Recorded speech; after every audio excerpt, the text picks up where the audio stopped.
Hello and welcome back to this Trails in the Sky third chapter Let's Play with me, jrpg. In the last episode, with this group of formidable foursome, we defeated the arena mode on hard, but today those who seek to enter the store must first learn become a child. Should this to tell you, open the door and step inside. Let's do this. Let's see what it is that we gain from this particular star door. Star chamber.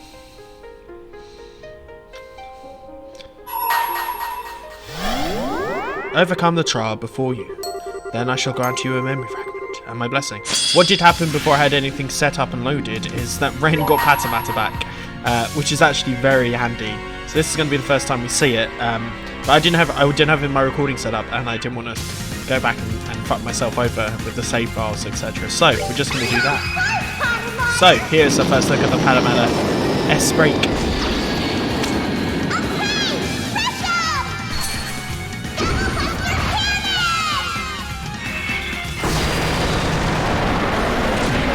Holy shit. Holy shit. It fucked everyone up real quick. Oh my god. Surely with this it's not that, because Patamata did all the bloody work there. This thing is not that strong compared. But let's go ahead and try and just attack it anyway. We can do as a chain 3. World Shaker. Even then, that is not that annoying.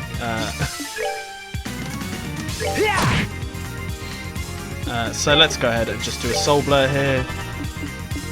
We've got all of the arts here. Dark Matter. Just do another fucking Patamata and see how much powerful this is. Crush them indeed. Let's fucking go. Attack there. We don't need anyone else. This World Shaker thing is kind of annoying. But what can we do? Craft, we can use a Sacred Breath and kills all elements. So we'll go ahead and use our Piercing Wave on this guy.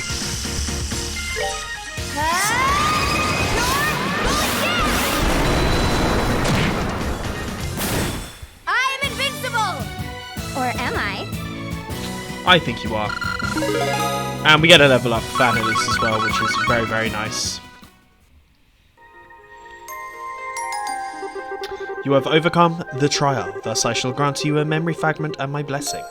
These are always interesting to me, because this goes more like kind of land backstory, as opposed to anything else. Ah! Okay. An investigative report on Phantom Thief B, his crimes, his history, and his true identity.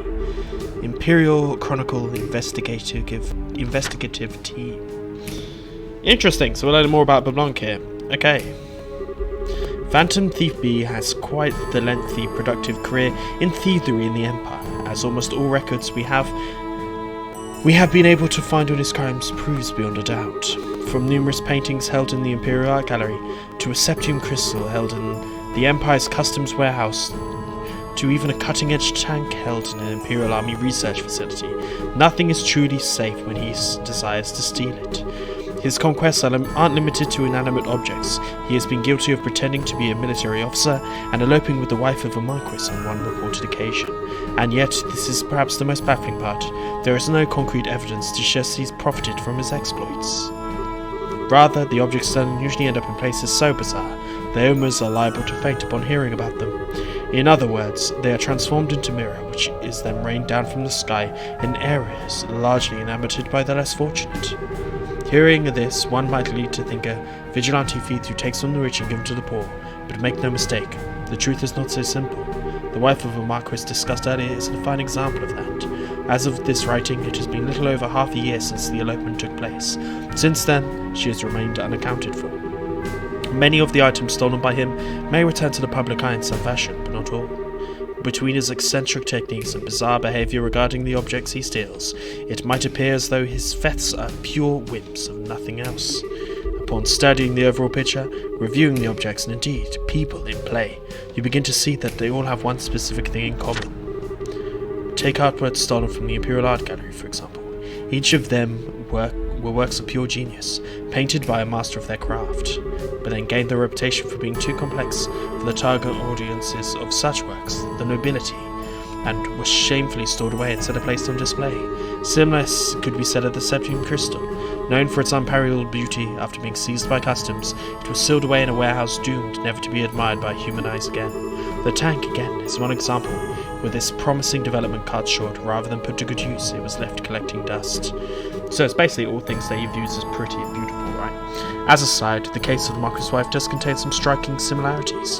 Despite marrying her, he devoted most of his attention to his concubines, and barely spared a thought for her. In conclusion, we now see that the underlying motive for his actions is finding objects of beauty that have been abandoned by the world and freeing them from their foolish owners. No matter how the world may see his crimes, his motive is clear. The truth is that is evident in the cards he leaves before committing his crimes, the so-called liberation of beauty mentioned upon each of them. Phantom Thief B steals not for money, but for the ideal he believes in, and it is in this fact, we believe, are clues to his true identity. A number of valid theories have come on about the true face behind our famed thief. Unfortunately, they are all lacking in conclusive proof as they are numerous, so it's possible to say one of them are actually correct. To complicate matters further, we now have deranged individuals coming forward pretending to be him and allowing themselves to be captured by law enforcement. That is not to say, however, that none of the theories circulating are at all plausible. However, we will introduce you 3 such theories which may have developed significant followings and may not turn out to be too far from the truth. Theory 1. Our amorous con artist X. X's personal history. X is known for his exceptional con artist skills, having faked his own identity in order to engage in romantic relationships with many noblemen. He was as handsome as he was capable, and exceptionally proud in nature as well. Born to a poor family in the temperate south, he became used to stealing in order to make ends meet from a young age. According to a testimony from a companion of his at the time, he was never once caught for such thefts. The reason X converted from being a common thief to a con artist is believed to have stemmed from falling in love with a noble woman of higher standing than he. The rule of aristocracy was absolute in the country he called home, and blessed romances between those of different classes unthinkable. With that in mind, he resolved to create a false identity in order to make his dream possible.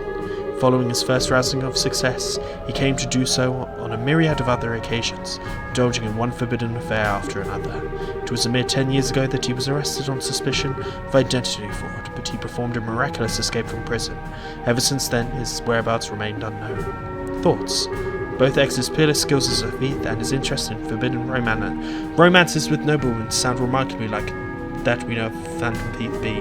Also worth noting that despite his abilities of deception to court those of vast wealth, he displays virtually no interest in their fortunes. That is to say, he gains no financial benefit from his actions whatsoever. Instead, he simply lamented that he was able to indulge in them because of something as trivial as his social class. We conclude that his attitude bears a striking resemblance to the thief's own views on beauty. Theory number 2, tragic artist Y. Y's personal history. Y was an artist with a rather tragic past. Born to a middle-class family in the north, he was hired by an influential aristocrat to be their personal artist, producing many stunning pieces of work. However, it was later discovered that it wasn't all he produced. On the contrary, he was also responsible for a number of counterfeit pieces. The one who hired him sought profit through ill means thanks to his work, so he created counterfeits under the noble's instructions. One day, however, Y suddenly left the noble's service. The reason remains unknown. This is where his tragedy begins. Immediately after leaving his client behind, Y received a terrible piece of news. His lover, the daughter of a respected family, had been killed in a traffic accident. While there is no evidence to prove as such, it is rumoured that the noble may have had a hand in her death. Y was only spotted once more at his lover's grave before forever disappearing from the public eye. To those who knew his story, he became known as a truly tragic artist. Several years later, the noble was murdered. Thoughts? The story of Y still has several unsolved mysteries surrounding it and invited much speculation, both of which likely led to the theory that he and the Phantom Thief B are one and the same. Those aren't the only other reasons, naturally. Phantom Thief B has been known at times to try and dispose of counterfeits, believing them to be of false beauty. This has led to some believe that Phantom Thief B may be attempting to rid the world of counterfeits that he himself created, leading further credibility to his discovery that the forgeries disposed of by Phantom B were indeed the works of Y. The skilled martial artist Zed. Zed's personal history. The story of Zed is significantly different from the other two potential identities we have proposed here, thus making this an unusual, but still plausible possibility. Zed was born in the Far East, the son of a famed military man. He was an attractive, delicately built young man, but he was far more skilled in martial arts than his frame would have suggested, being blessed with great natural talent. He is also said to possess a keen, sharp mind, and there was a mild air of arrogance about him too. Zed was indeed truly blessed in nearly every way. He came from an important family, he had skill, he had the looks, and as a result he came to feel bored with the world around him. He hardly kept such thoughts to himself. In fact, he often voiced his complaints to anyone within earshot. These complaints persisted until one day he simply disappeared, telling no one where he was going, and leaving nothing to suggest his next destination. Thoughts. Much of this theory is based on the idea of geniuses being eccentric by nature. There are some who say that the fighting style of Zed has a resemblance to peculiar skills used by Phantom Thief B, but in terms of credibility, this theory can barely cut above many other similarly unusual suggestions. Still, the idea that the man beneath the mask is one from the East is certainly an interesting and exciting one, leading many to wish it were true, even if they found themselves doubting it actually is. I reckon he's all three. That brings us to the end of the outlining three very different theories. Could X, Y, or Z be the true identity of our themed Phantom Thief? Or is it the truth, perhaps something else entirely? Only one way we'll know for sure is to hear the truth from the man himself. Of course, whenever we can trust anything he says in a discussion for another time. Postscript. After this article was first published, we received a card believed to be from Phantom Thief B himself at our office. The contents of the card were as follows. The truth of my identity is already within your grasp, but my number reveals all. Judging by this, it is believed that one of the three theories proposed is the true identity of the Phantom Thief B. That said, uncovering the meaning behind the words has proven to be a trying task. Will one valued reader be able to step forward and solve what we cannot? Only time will tell. Interesting. Was not expecting Mr. Blueblanc to be getting a new side story here, but if you've enjoyed this episode, please like and subscribe, and I will see you guys next time, where we're going to continue on here on the 6th plane. Peace.